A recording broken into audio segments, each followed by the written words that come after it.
opposed to socialized medicine that hasn't worked in the will. So my question is two parts. A, what can we repeal this recently passed congressional healthcare? Secondly, the government something in its place. Who would you put in its place? Yeah, good question. The question was, what do you do to repeal and replace the socialized medicine, the Obamacare, the government takeover of healthcare bill? And then what would you put in its place?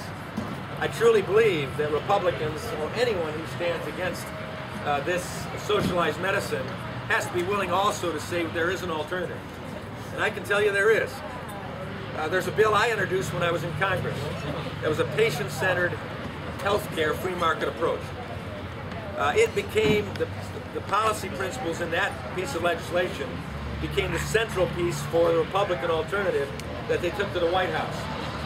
Where, if you remember, Peter Roskam from Illinois, Paul Ryan from Wisconsin, Dave Camp from Michigan came to the White House and presented the president an alternative viewpoint. And in my bill and in their bill, it said things like this. One, let's expand the health savings accounts. The flexibility, the size, the ability to let it grow, and that's your consumer account. So my bill would have done that. It also would have created association health plans. If any of you know what those are, it's just simply small businesses, say a group of contractors could band together an association and ultimately, with an economy of scale, be able to purchase health care at a reduced cost for their employees, just like the big three do. Makes good sense. But it's been opposed across the board by the unions because it makes one less reason for them to say you ought to organize with us. But it makes good sense for 85% of the people who are still employed who work in small business, and for the employers that do want to do good things for their employees. A third point that was in my bill and in the House bill that they presented to the President was tort reform. Let's reduce the frivolous lawsuits and the costs that come with that by putting a cap on non-economic damages.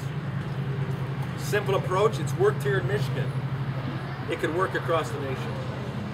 Another point I had in my bill, and what Dave Camp and others had in theirs, was allowing people to purchase health care across state lines. What does that do? It expands the competition. It says to the Blues of Michigan, you got to compete with the Blues of North Carolina. And there are differences in cost between those two state Blues, let alone all the other insurance companies. It also expands the variety of coverage that can be gained by purchasing across state lines. Another point we put in the bill was to say if we give a tax break to businesses who supply health insurance, or at least a modicum of health insurance for their employees, then why not give it to an individual or a household that buys health insurance also?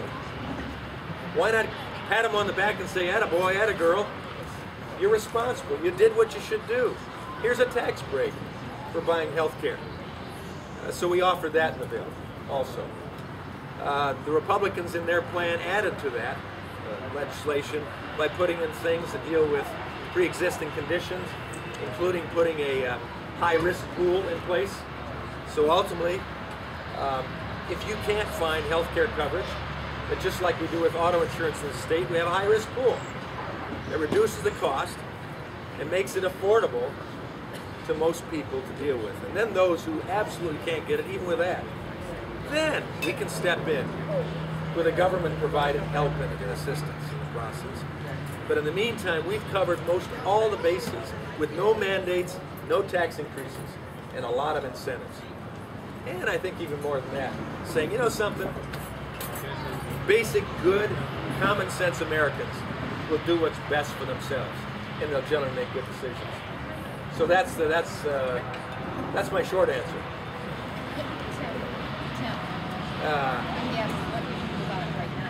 What we can do about right now? Repeal and replace. Okay, thank you. We can start by getting a majority of Republicans in Congress this next time, who will stand tall and strong and will say to the President, we are not going to fund your health care plan and the implementation needs that you have between now and 2013, 2014. If the Congress does not fund the proposal, it doesn't get funded. The President's executive office cannot initiate it. So for the first 2 years, In the process, we don't improve the funding. And then in 2012, we change the president. We get a president who will sign common sense,